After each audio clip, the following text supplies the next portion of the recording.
दीपक जी, क्या आंकड़े सेंसिटिविटी को तय करते हैं, संवेदनशीलता को तय करते हैं या हादसों को तय करते हैं?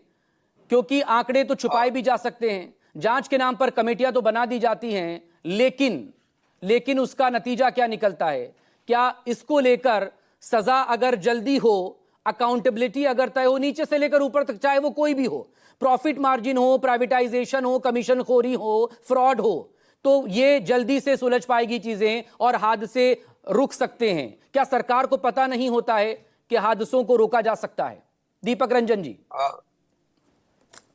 देखिए मकसूद भाई, आपने हमको बिल्कुल आखिर में टाइम दिया। मैं समझता हूँ कि मुझको अनइंटरप्टेड जो है, मुझे 1-2 मिनट मुझे दिया जाए। Please continue. देखिए जो भी देखिए मकसूद भाई, विगत कुछ दिनों से जो भी हादसे हुए उससे मन बड़ा दुखी है।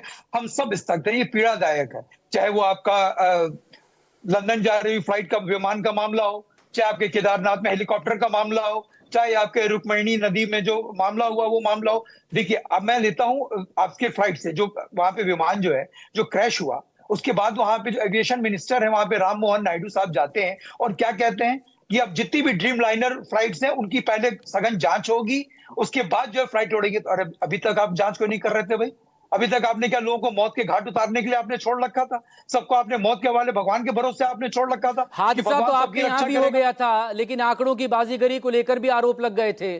तो क्या आंकड़े संवेदनशीलता को तय करते हैं कि हादसा कितना बड़ा है और इसीलिए कोलेटरल डैमेज जो उस वक्त में होता है उसे कम दिखाएंगे आंकड़े, तो लोगों का गुस्सा कम हो जाएगा?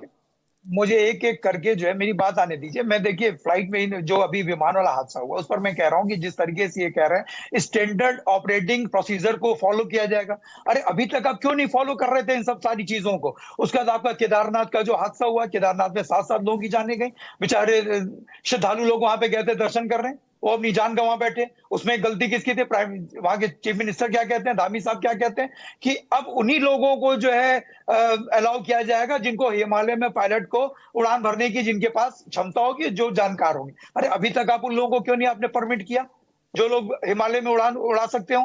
तो इन लोगों ने देखिए, अच्छा अभी इन्होंने कहा कि अभी सत्ता पक्ष के लोगों ने कहा कि मैंने वहां पर बोर्ड लगा दिया था। अरे साहब, बोर्ड से अगर आपकी जिम्मेदारी तय होती है, बोर्ड तो पूरे देश भर में आप बोर्ड लगा दीजिए, कोई अपराध नहीं करेगा। सारे पुलिस फोर्स को आप हटा दीजिए, सारे पुलिस फोर्स को फ्री कर दीजिए, हर जगह जगह पे आप बोर्ड लगा दीजिए, हर गली हर नगर हर चौराहे पे आप बोर्ड लगा दीजिए कि कोई अपराधी अपराध नहीं करेगा। हटा लीजिए सारे पुलिस फोर्सेस को आप। मैं इतना बड़ा दुर्भाग्यपूर्ण है मकसूद भाई, ये बता रहे हैं कि हम राजनीति कर रहे हैं। आज संवेदना प्रकट करने के लिए कोई सत्ता पक्ष का, भारतीय जनता पार्टी का कोई प्रवक्ता या कोई नेता भी यहाँ पर बैठा है, जबकि गुजरात में भी सरकार इनकी है, महाराष्ट्र में भी सरकार इन्हीं के मुख्यमंत्री हैं, और उत्तराखंड में भी इन्हीं की सरकार है, प्रधानमंत्री भी इन्हीं के पार्टी के सरकार के। लेकिन कोई एक संवेदना भी प्रकट नहीं करने आए यहाँ पे, कोई फेस करने के लिए तैयार नहीं है। सरकारों को लेकर है ना दीपक रंजन जी, जहां जो भी सरकार होती है वो दूसरों से यानी कि विपक्ष से ये एक्सपेक्टेशंस रखती है, अपेक्षा रखती है कि उनसे सवाल ना किए जाएं।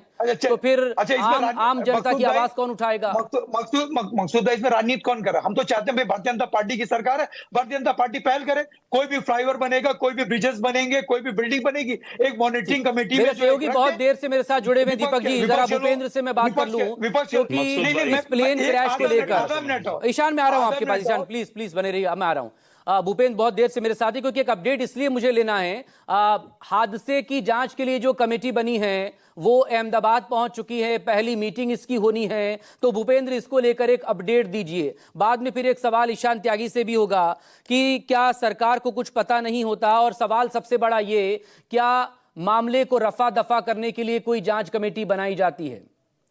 हालांकि हमें इसमें बहुत प्रेजुडिस नहीं होना चाहिए, क्योंकि पिछला जो जांच का रिकॉर्ड रहा है और जांच कमेटियों की रिपोर्ट रही है वो बंद ही रही हैं, उस पर कोई एक्शन दिखा नहीं हमें।